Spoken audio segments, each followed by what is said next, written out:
This is the penultimate full-length episode of the second season of the Everything is a Primary Source podcast, and what a season it has been. If you like what you've heard, please consider supporting the show over at patreon.com/EPS Podcast and epspodcast.substack.com, or by sharing, liking, reviewing, and following the show on social media, including YouTube and especially Instagram, and wherever you get your podcasts.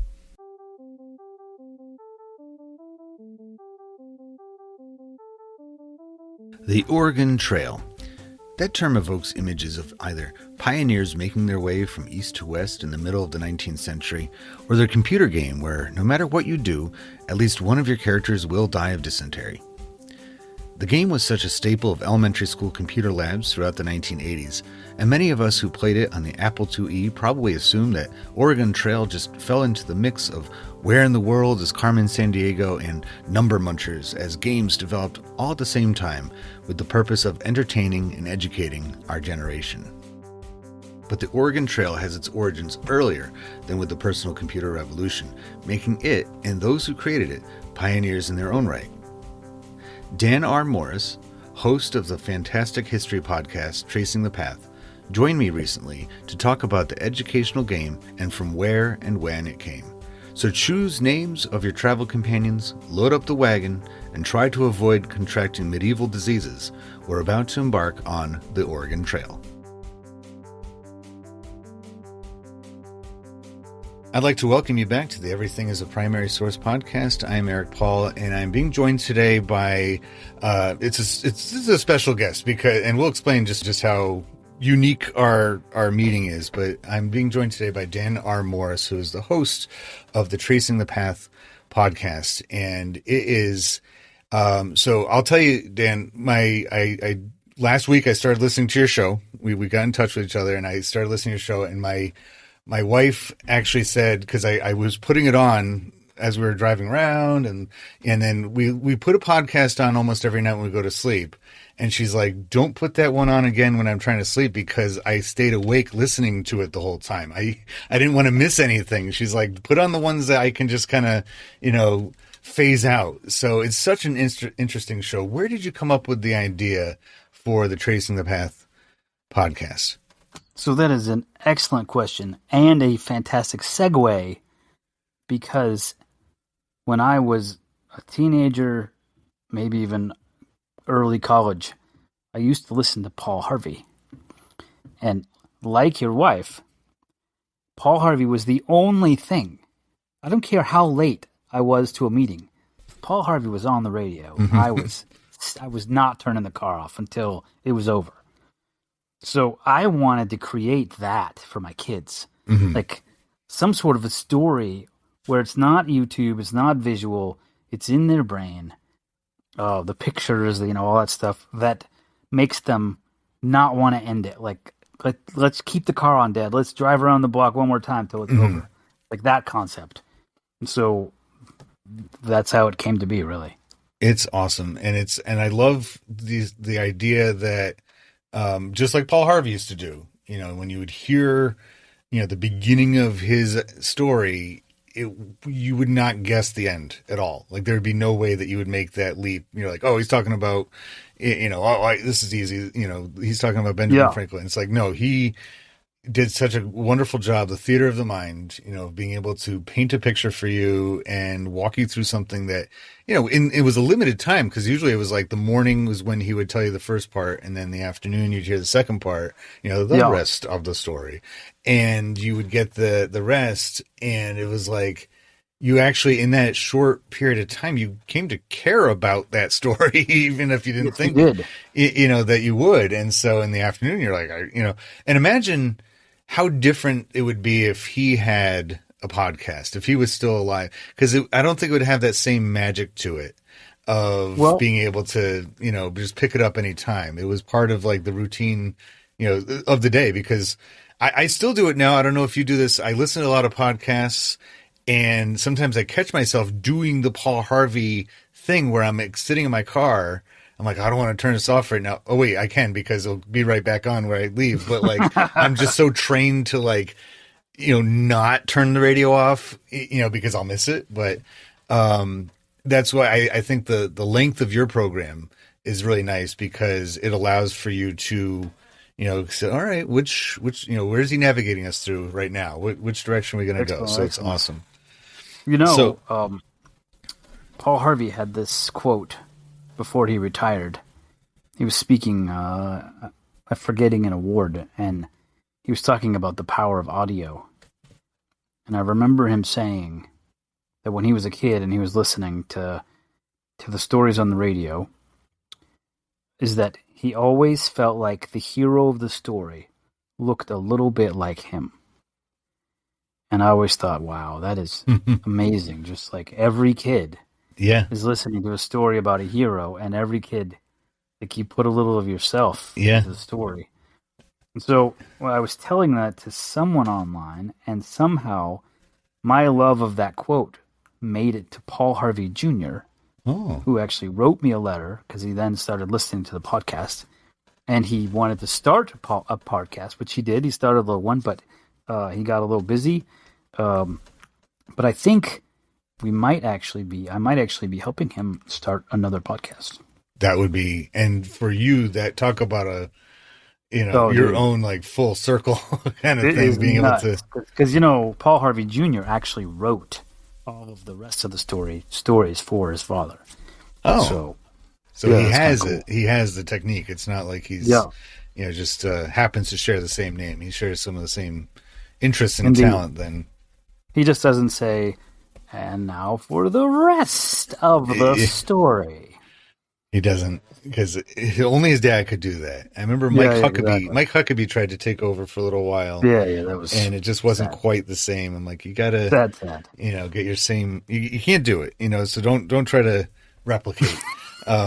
So we could go on all day about our love of radio, because I think that's what brought us both right here. Is that I'm so happy to live in a time period where making my own radio show is possible. And it's like, and I, don't like to use a lot of the video component of it, because to me, I've had people come up to me. I do a live thing sometimes. I do it's called podcast karaoke, where I have just random stuff on my table, and people come up to me and they choose something from my table, pop culture thing, and then they sit down, we talk. And nice. I get some really cool stories out of people. It's a lot of fun happens in those. But there's been times where people who are just like, "Oh, are you on YouTube? Do you have videos of yourself? Do you?" And I'm like, I don't know. It seems kind of like to defeat the purpose of an audio medium. Like, I don't like to watch radio necessarily. I mean, it's like, I think the exception would be maybe when Howard Stern would be on Entertainment, because there is a lot of visual stuff on his show that it supplements it. You could enjoy the show in the morning, but it supplemented his stuff. But I think overall, that's kind of the purpose of podcasts and radio, is it's all listening. You don't need to see somebody's. Definitely a purist when it comes to podcasts. I believe it's an audio program, and if you add video, then it's a YouTube video. It's not a podcast anymore. It's a video. Yeah. So. I don't understand the video podcast concept. Like, it is odd. The same thing as a talk show. Right. What's the difference? It's just call it that. Like right now we are using video just because it's easier to talk, through this futuristic thing, which by the way that like camera phones just kind of arrived, like I'm like, if I could go back in time to like as recent as like maybe 2001 and tell myself, hey, we're going to be talking to people through the computer as if it's, the Jetsons. It's like, right, like they're right next door, because that's always like the science fiction futuristic version that we do this, but it just seemed to happen so quickly. I'm like, oh, wow. We're doing this, and it's no thing, it's not like we're talking on the phone right now. Well, your show is about primary sources. So here's a concept for you. When I lived in Dover, which is where you live, you're near now. Yeah. I have this very distinct memory of looking at my phone, which at the time was hanging on the wall in the kitchen. And for some reason, and I believe it was because we were teenagers, but we had one of those cords that was so long, I could be in my room and be on the phone, and other people had to like walk under the cord as they went through the kitchen. But I remember thinking at the time that video phone was coming. But because of the world that we lived in, I looked at my phone and I thought, someday there's going to be a video camera on this. And I thought to myself, does that mean that everyone is going to have to like clean their kitchens all the time? Yeah. Because I didn't have the foresight that the phone wouldn't someday be on the wall. Right. I only had the foresight that maybe video would be added to it, and then it would always be right there hanging on the wall in the kitchen. And I just thought, who's going to want to do that? Your dirty dishes would always be in the background. So I thought, it's never going to make it. But you can only envision what you have. You know, it's only what's available then. It's really difficult for humans to perceive things or conceive things that there's no basis for. You know, so because, that's a good segue for today's show, because the people that we're going to talk about actually had vision. Right. And could see things that we could not see. And they use that vision to help us see into the past so well. So yes, and into the future, as it happens to be. Incredible. So perfect. So today we are talking about the Oregon Trail, and not the actual trail itself, but rather the computer game. And the computer game. I have some incredible memories playing that game. I can still see the black screen with the green, images and the prompts and everything. And my favorite part was usually naming my family, so I would usually name them. I would, crack up because I'd name them after, as it turns out, pop culture figures. So I'd be like Wayne and Garth, and Oprah was in my family. It was like all these, early 90s references and stuff. Cause that's when I was, 4th or 5th grade, and they brought us to the computer lab. Every school had a computer lab, and they'd have you boot up the disk with, the floppy disk with Oregon Trail on it and get it going. And, at that time, I didn't really understand the actual, timeline of the real Oregon Trail, like when it was really first, the pioneers heading out on it and everything. It wasn't until, got a little bit older and found out, the chronology of things, that it's not related to, I think when most people think about pioneers, they sometimes wrongly assume it's like post-Civil War, but we're talking about pre-Civil War, early Trailblazers, hence the Portland team, in Oregon, the basketball team who went out there. But today we're talking about the game. And so the way things work on this podcast is I go through an artifact analysis form. We treat things like even video games, computer games, like you would find museum artifacts being treated, behind glass and interpreted to tell us something about the time period which they came.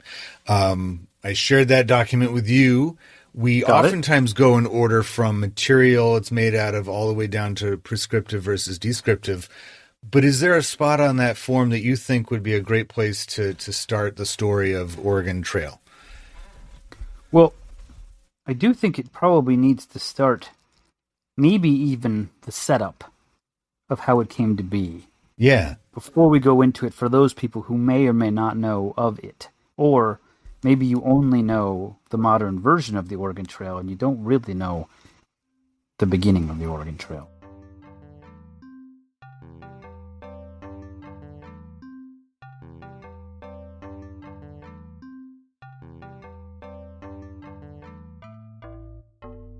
It was 1963 when this story ultimately starts. And at the time, Minneapolis, Minnesota was kind of like the Silicon Valley of the United States. A lot of the big companies were in Minnesota, and that is because Minnesota was largely a mining and a mill town. So Pillsbury and the cereal companies, were all in that area. The rivers, the iron ore from above, all the foresting, all that stuff, and the farming made Minnesota this great place for these big companies to be. We're talking about big companies like IBM and GE and Univac, like Sperry and Rand and Medtronic and Honeywell and Central Data Corps. These are like big Yeah. companies that are all computer-based. And what happens when all of the big computer-focused companies are in the same town is that the people who work there end up being on the school board. They end up running your local Cub Scouts. They end up being married to the teachers who live there. Like, so the Minnesota environment was largely computer forward. Like, they just happened to be in a time and place where computers being a part of the business became something that parents were interested in. Yeah. And a guy named Dale Friends, who was a teacher, he said, I think kids need computers in the classrooms. We're talking about 1963. He's basically saying, I mean, this is before Apple exists. Like, this is cutting edge thought. Because in those days, the computer was about the size of a classroom. So, yeah, it wasn't personal computers by any means. So, fortunately, because all of the people on the school board, all of the people in the district, all of the teachers were somehow related to some big computer company, he actually was in an environment that was supportive of this concept. Like, this sounds like a good thing. We should do this. And GE provided them a $5,000 grant. Pillsbury provided a server.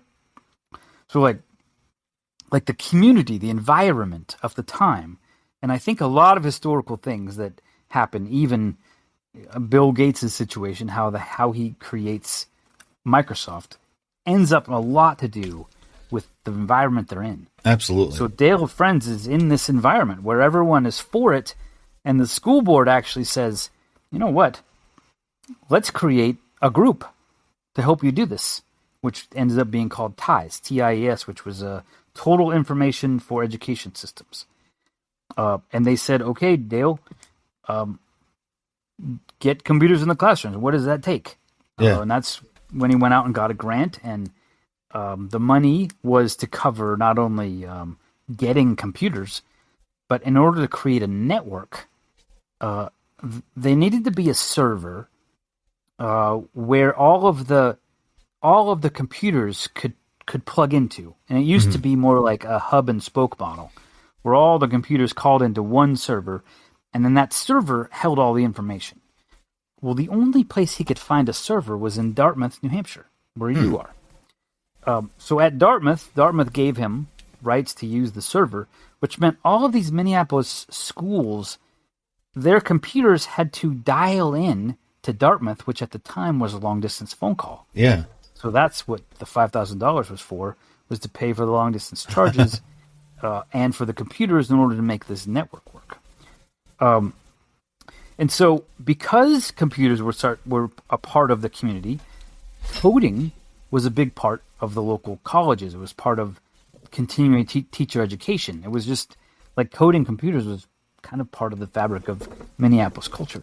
Yeah. So many of the teachers took some coding classes, and for Dale Friends' network, they actually wrote little programs, like a little math program that a kid could go to the back of the classroom if he needed extra help and do this math program while the teacher was teaching the rest of the kids. So all of a sudden, you've got an environment where the school board is saying, put all kinds of computers in the classrooms. The teachers are saying, ooh, this is fun. We can make little things to make our lives easier. Right. And we can just make little programs. And then the local college, Carleton College in Minneapolis, 3 students there, Bill Heineman, Don Rawich, and Paul Dillenberger, they had to do, Don Rawich had to do some sort of a program for his class to teach about westward expansion. Mm-hmm. So he came up with, I'll do a game based on the Oregon Trail. And his idea was the students will take out a map and they'll have to draw the Oregon Trail on a map. And then he was going to give them checkpoints that they had to find, like cities they had to find on the map. Mm-hmm. You could see how this would be like an educational concept. Yeah. And then he was going to ask them trivia questions to go from one checkpoint on the map to the next in order to get across the Oregon Trail. you could see how this would sound like a teacher-oriented kind of a game. Like, Yeah. I'm going to have them draw the trail, and they'll answer some questions and see if they can make it to the beginning to the end. Well, his roommates, Paul Dillenberger and Bill Heineman, they said, this would be a great game for the computer. This would be a good computer application. And at the time, the only computers they had were teletype machines that didn't have a monitor. So there's no monitor. Yeah. There's only typing, and then it prints out a little answer. Sounds great. So Don Rawitch said, there's no chance that we can make this in 8 days. But in 8 days, they made the Oregon Trail. The three of them programmed this game for the teletype. And they programmed it so well that no one would ever play the same game twice. Okay. Because the questions that were asked, the teletype machine would take the answer and spit out the next question. But the way they designed it was the teletype machine would take into consideration how much money they had, how long it took you to answer the question, where you were on the trail, your health, like all of these things in order to spit out the next question. So every single person that would play it would take a different amount of time to answer the question, would answer a different way, would go a different direction. So there ended up being like 79,000 different ways you could play the Oregon Trail from beginning to end.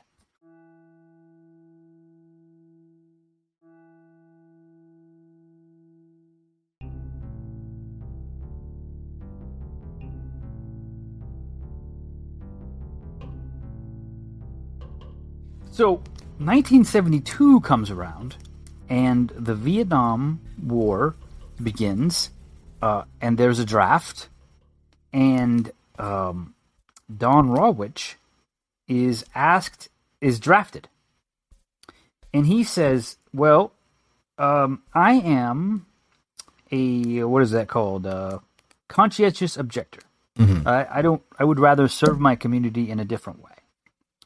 So the government says, well, if you are going to do that, you have to find a program that will last 2 years where you volunteer to do something for the community. That's how you're going to get out of the draft.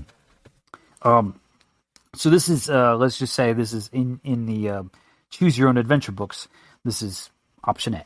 Right. So option A is Don Rawitch is going to find something else to do. Well, Dale of Friends, who had been running the TIES program for the city of Minneapolis, helping get computers into the classroom, he did so well that the state of Minnesota said, you know what, Dale of Friends, would you be interested in doing that for the entire state? Would you be interested in helping us get computers in every classroom in the state?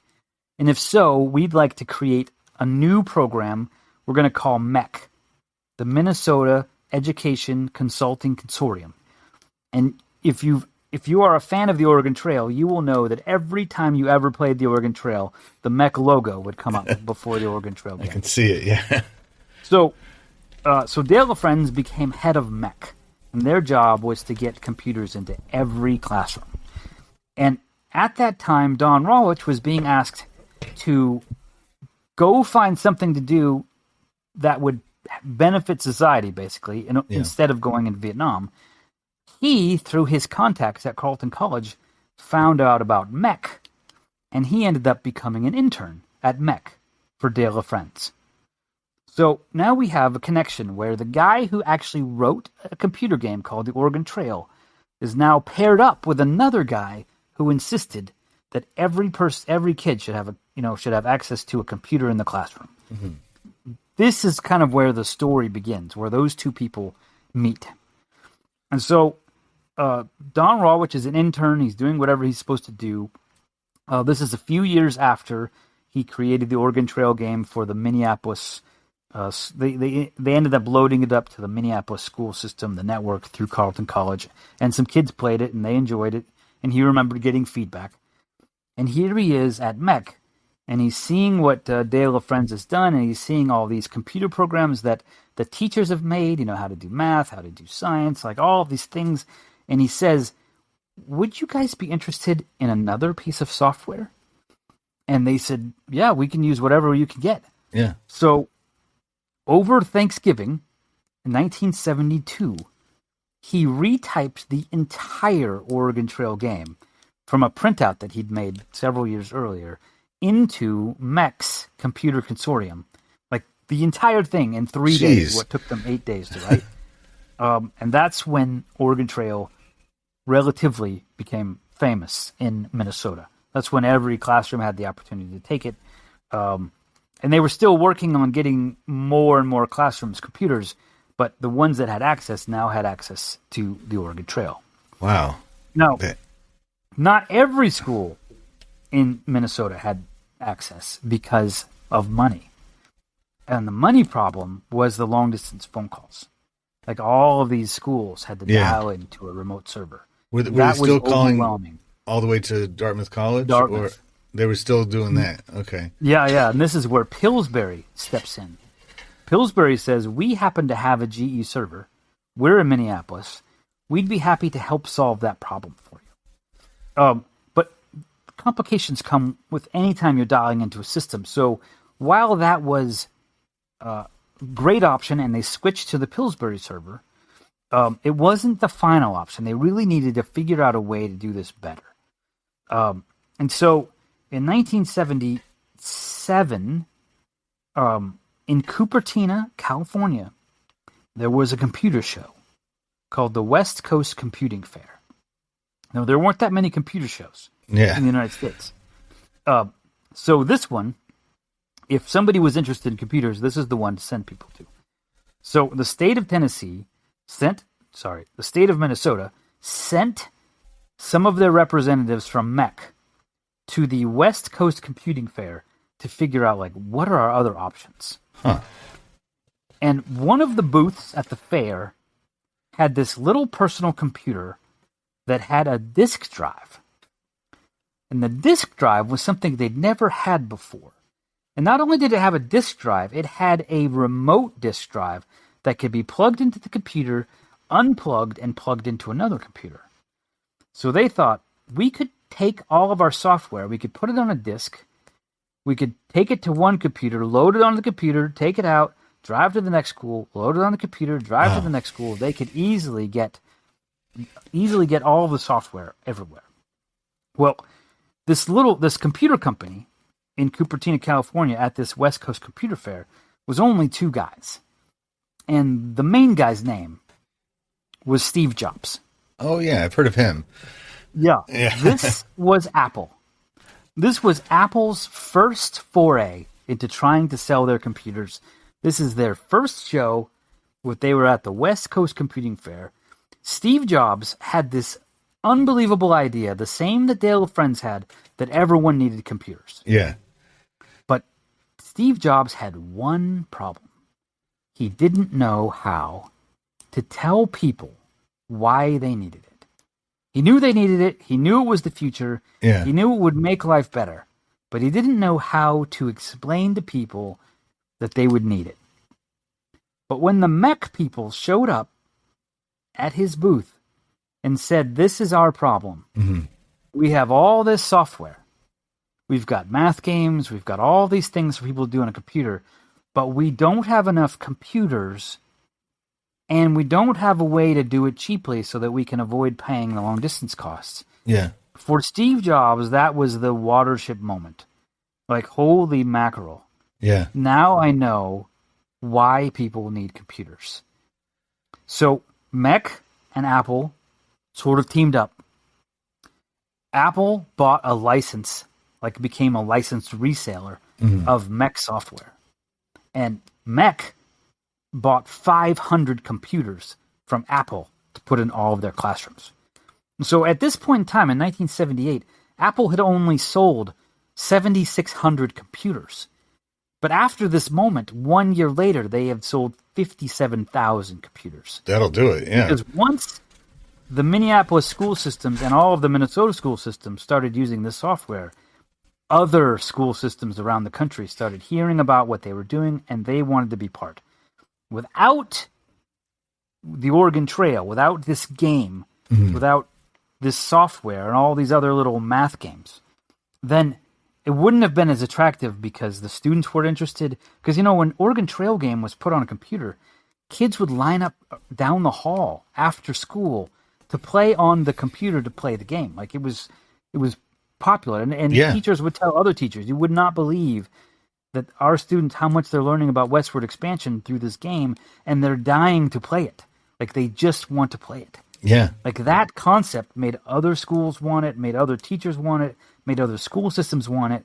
And for the first time in Apple's history, it made the world want an Apple computer. That is such an incredible, connection. And because the story of Apple computers has been told several times, but they oftentimes leave that component out. That Steve Jobs mentality of, I have something that you're going to need, but you don't know you need it yet, seemed to be the thread all through the rest of his life, leading into the 21st century with the iPhone and, iPod and all the, before it and everything of I have something that you are going to find to be necessary for your life. You just don't know it yet. Yes. And, but this little, actually very big detail of using it for educational purposes, I think is so critically important because it reminds me of the way television was first introduced to people. And it wasn't as quite of a big leap because movies had already existed. So people understood the idea of watching a screen and getting entertainment from that screen. But when televisions started, putting a smaller screen into people's homes, the television programmers had a bit of a dilemma. They're like, should we, they had pressure from, different groups and, educators in particular, schools and different institutions of this device should be used primarily for education, not for entertainment. Of course, we know that entertainment won the TV battle, that it's used primarily Indeed. For education. We do get, or entertainment, we do get education in the form of news. And then there's educational programming in some of the channels. And of course, PBS. And it seems like, if I'm not mistaken, PBS has its rise to prominence in the same era, this late 60s, early 70s period, where now computers are showing up and that same dilemma is presenting for them. Here's this computer, let's get it, because obviously people do more with computers now than just learning on it. It's not just for schools. We compute with them and we do lots of other things, but it seems like that is such a reflection of the era, the priorities of the time period, that you have tech people saying, we have this device, we have things you can do with it, but our first stop is the schools. Our first stop isn't even, because Office has already had computers but as far as the PC, the actual, our first stop is the kids. Let's get the kids on these things and learning like they can't learn in other places. This program not only treats items that aren't usually considered to be documents of the past as artifacts, on par with those behind glass at museums, but it also celebrates what can be done with primary sources. In order to teach children about the settlers of the 1840s in an authentic way, the creators of the Oregon Trail needed to turn to the primary sources of those people. Diaries, letters, and other documents from the mid-19th century fed the creation, therefore, of the teaching tool about it in the mid-20th century. The Oregon Trail game was just what the pioneers and risk-takers of the early personal computer revolution needed to create their world, paralleling the actual Oregon Trail that was blazed by people who risked losing the comforts of the East to try to create a home in the Pacific Northwest. To listen to the second half of my discussion with Dan R. Morris from Tracing the Path podcast about the Oregon Trail, head on over to patreon.com or Substack to have access about 3 months before the rest of the world. But first, it was mentioned earlier in this episode that Dan and I had our own Tracing the Path moment. Well, here's the rest of the story on that.